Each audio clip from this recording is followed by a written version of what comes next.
Welcome to the BXG Podcast, the podcast where pop culture and nerd culture meet. You think it's just going to be barbecue sauce? Because if you actually read those books, it's just gobbledygook. I really think clothes should be mandatory. Speaking of Star Wars, Captain America. trailer reaction video. Chainsaw Man. A man that uses chainsaws to cut down trees, not to be confused with the axe used by the University of Northern Arizona lumberjacks to fell trees. In this episode, we kind of see the remnants of the battle between the nail guy and the rest of the team. Eye Patch Girl is gone. She's dead, whatever. And then someone manages to rip the cord on Denji's chainsaw, cord ripper thing. And so him and Nail Guy have a pretty good battle for a while, and then Nail Guy just fucking cuts him in half. Sure. Just okay. Yeah. So then we cut to the train where the lone gunmen on the grassy knoll, well, they weren't lone gunmen, there was three of them, tapped Makima in the head along with her buddy. And they're like, okay, we're going to split up. And then it cuts to behind them, and she's just standing there. And then the train shows up, and all the regular people run out of there because she has gone totally just Christmas ham on these guys. So crazy. Yeah. So then she rounds up 30 prisoners with either a life sentence or worse, takes them to a high altitude pagoda, and uses them to transfer deaths onto the people who have killed Denji and are now trying to get away with him. And basically what she does is she puts her hands together and then she spins them around and she squashes them. And when she does that, and the guy, one of the criminals, says the name of one of these people, they explode into just a ball of blood and so on. And she takes care of mostly everybody until the crying barrette girl comes to save Denji, well, half of Denji, because he's cut in half, from the little girl in the pink coat, and Nail Man turned back into regular man, cuts his arm off. And that's kind of the end of the episode. She's like cradling his dead, half-cut body, and that whole thing, that old. It was wild times. Yeah, pretty wild times. That's basically it. I said to you, it was like I was kind of I watched it. I think maybe within minutes of it coming out, just the way my schedule worked out for it, because I was itching for it. Because I was like, I need a little nonsense, sensical nonsense. Like there is some plot to this.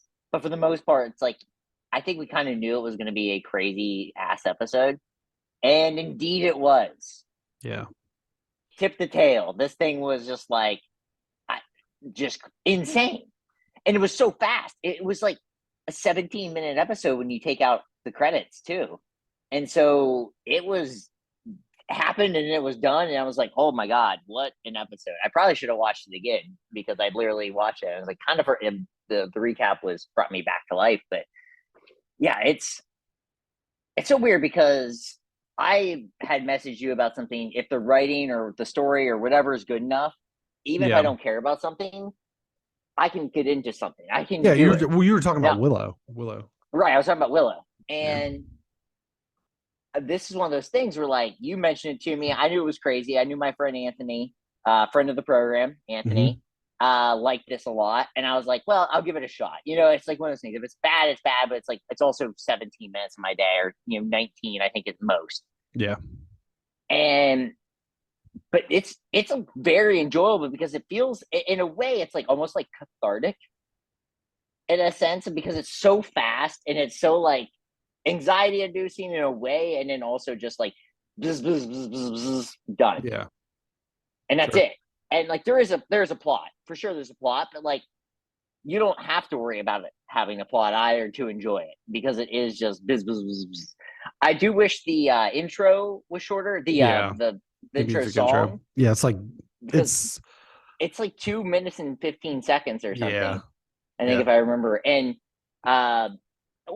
or Hulu just needs to put a skip song instead of me having to do Skip the intro. thing. They usually have that on a lot of They don't streaming have it on services. this. Yeah, it's so weird, but they don't have it on this. And but other than that, I mean, like the show is just, it's honestly like the definition of like balls to the wall crazy, which I like. I think that what I like about it is that, and I've said this before on some other episode reviews, that it really respects the viewer time. There's no filler. There is none of that Dragon Ball Z, Naruto, just like standing and screaming at each other stuff that they do in those shoes they do in those shows that kind of like extend and draw out the episodes to then extend and draw out the seasons. I think that it respects the viewer's time, and I think that it also does a good job of it. The plot, we're to the point where the first couple episodes were just like, okay, you're a devil hunter, you're going on a mission. Okay. Yep. And we kind of introduced the team. Okay. And now we've introduced the team. We've learned the backstory of some of these other characters like Aki and Eye Patch and Power and Denji and Makima and so on. And so then you begin to kind of bond with those characters. And whereas like in a show like Naruto, those characters are now with you for the next 250 episodes. But with this show, they kill them 2 episodes later. And I like that feeling of almost like danger. I mean, we don't know what's going to happen with Denji. I feel like he's going to be okay. The show is named Chainsaw Man. Right. Not like squish people to death magically girl.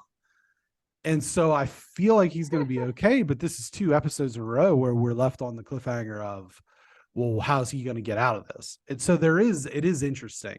And it is, I think the plot goes in ways that are fascinating and not predictable. Great. And I like that. And so what started out as just this sort of enjoyable nonsense of just like blood and guts and over the top sexuality and stuff like that has actually evolved into a very interesting, compelling, and comprehensive layered plot. And I'm really digging it. And I thought that this episode hit on all those points and, delivered the action. It delivered the intrigue. And like I said, we'll see how things go. I wonder if it slows down because this is episode 8. I think this is a 13 episode season, I believe. So there's only 9, 10, 11, 12, 13. Well, there's 5 more episodes. I feel like we're due for a catch your breath episode a little bit. Yes. But we'll see how that shakes out. So, Chainsaw Man. Ooh.